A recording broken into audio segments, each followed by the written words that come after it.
let's unpack what is this year's theme. Sleeping Beauties, Reawakening Fashion, The Garden of Time. Not me pretending this one has prescription, y'all.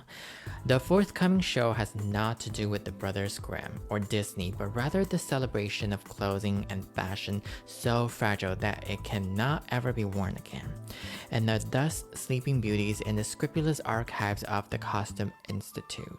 Per the Metropolitan Museum of Art, we're to expect a range of fashion on display dating back to a 17th century Elizabethan era bodice that embodies the beauty of the natural world, its fragility, and its inevitable decay.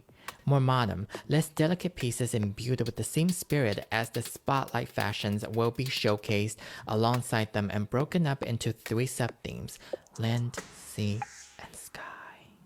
So with that being said, we're going to see a lot of flowers, botanical garden, archives, tribute paying ideas. It's going to be fun, y'all. So yeah, this has nothing to do with Princess, because the other day I saw some comments on 小红书 some netizens were like, 这个跟睡美人一点关系都没有，他们会不会穿啊？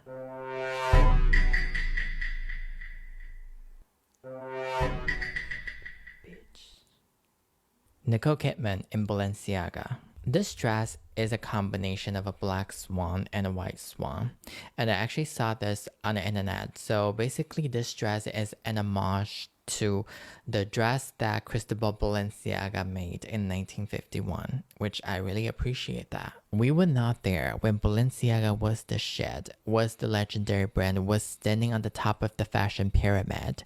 Because here's the thing, when it comes to Balenciaga nowadays, people just associate this brand with some ugly shit. It's kind of just sad because everything had changed ever since when Alexander Wang took over this brand, became the creative director to Balenciaga.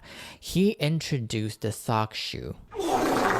And I really hate the fact that a lot of young people, a lot of young netizens, when they think about Balenciaga, they will automatically associate, oh yeah, this brand, they produces a lot of fucked up, ugliest shit.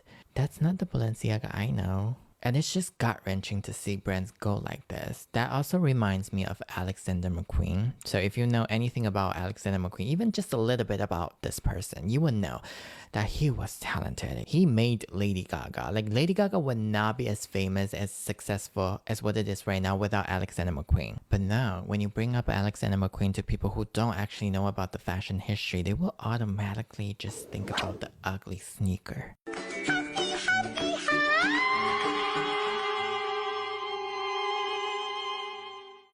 Next, we have Kendall Jenner in Givenchy. And this dress is made by Alexander McQueen when he was the creative director at Givenchy in 1999. So this is definitely an archival dress. Is it me, or does she look like a princess from Star Wars?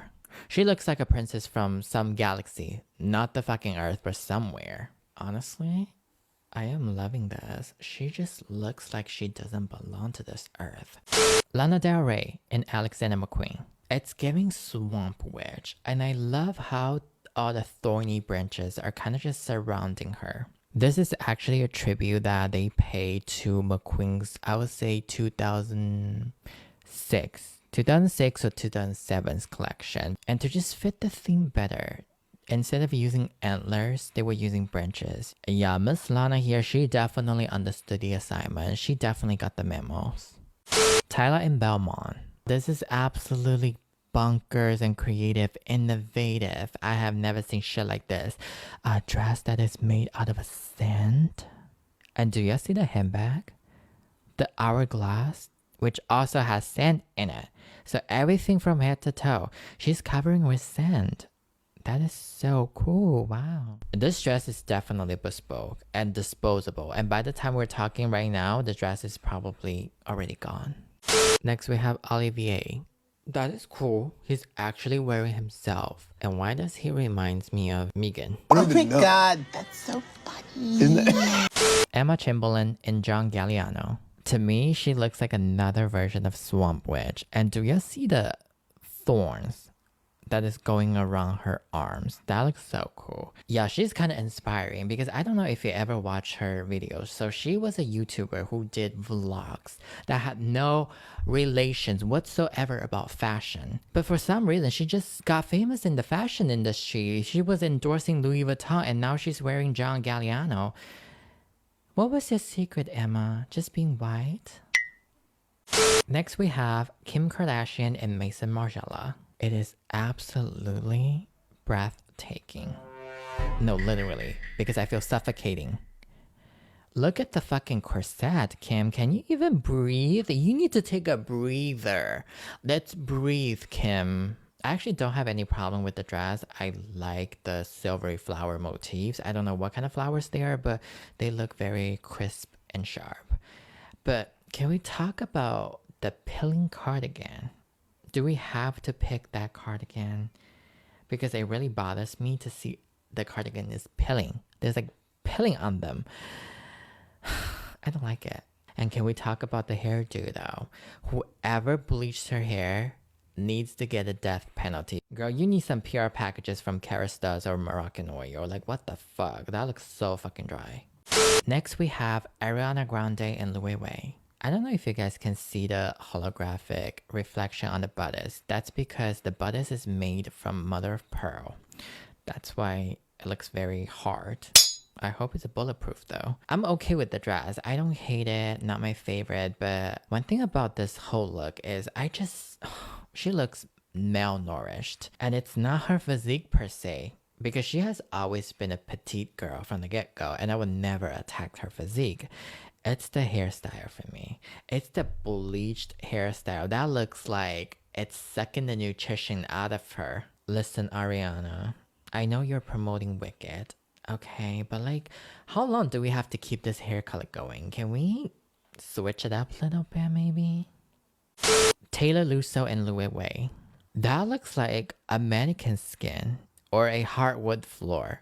I wonder what would sound like if you knock on them. Charlie XCX and Marnie. It looks busted, right? It looks like she just got hit by a fucking bus. But do you know why does it look busted? So I'm reading the information. So apparently this dress is made from all the recycled t-shirts from the 50s to the 70s. That is so cool, y'all. Divine Joy Randolph and Gap. So this is a collaboration between Gap and Zach Possum. And apparently, from the picture I'm seeing, I think they're denims. I like this ocean of denims. You can see different blues, different ombre of denims. It's very creative. And do you see the nails? Like, it also matches with the outfit. Camila Cabello and Ludovic de Saint-Cernin. I talked about this brand in my Oscar video, so if you haven't watched that yet, go fucking watch it, bitch. She's wearing a gown that is featured with Swarovski crystals. Lots of it.